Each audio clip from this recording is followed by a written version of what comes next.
Hello dear students, let's have another problem from J advanced. Question is charges q, 2q and 4q are uniformly distributed in 3 dielectric solid sphere 1, 2 and 3 of radii r by 2, r and 2r respectively as shown in the figure.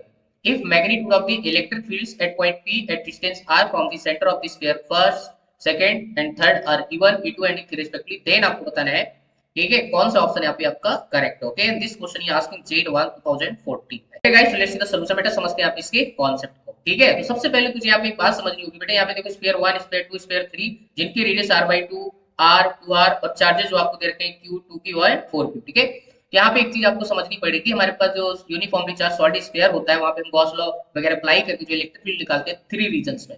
ठीक है, इन वाले reason में कितना आता है हमारे पास k q r divided by कितना r की पावर 3. ये रेडियस है हमारे पास और ये डिस्टेंस है बेटा स्मॉल r. ठीक है, और ऑन दी सरफेस निकालते हैं तो कितना आता है आपके पास के क्यू आर डिवाइडेड बाई आपके पास आर स्क्वायर. रेडियस आएगा यहाँ पे.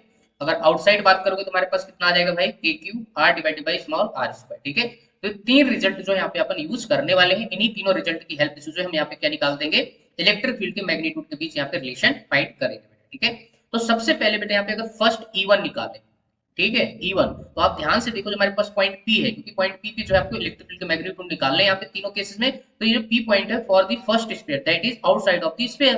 ठीक है, तो यहाँ पे कौन सा फार्मूला लगेगा, ये चार्ज kq डिवाइडेड बाय यहाँ पे डिस्टेंस कितनी है आपके पास r स्क्वायर.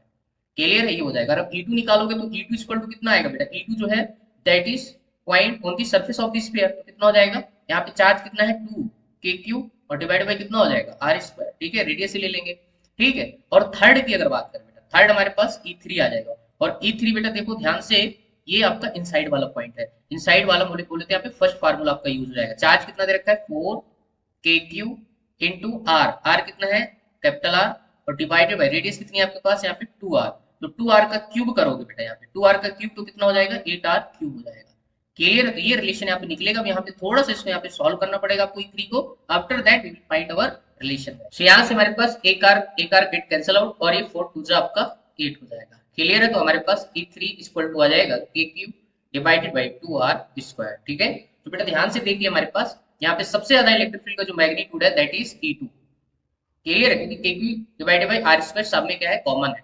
ठीक है, यहाँ पे चाहो तो आप 1 लिख सकते हो. ठीक है, अगर इसको और अच्छे से लिखोगे तो 0.5 kq डिवाइड में क्या हो जाएगा r स्क्वायर. ठीक है, ये आ जाएगा E3. ठीक है, तो इसके बाद यहाँ पे E2 सबसे ज्यादा, फिर इसके बाद आपका E1, फिर इसके बाद आपका कौन सा हो जाएगा E3. ठीक है, so this is the correct relation between आपका first, second and third sphere guys. ठीक है, सो आई होप आपको क्वेश्चन का सॉल्यूशन बेहतरीन तरीके से समझ आया होगा. ठीक है, सो इस पर्टिकुलर क्वेश्चन का जो आंसर जाएगा दैट इज आपका third is the correct answer guys.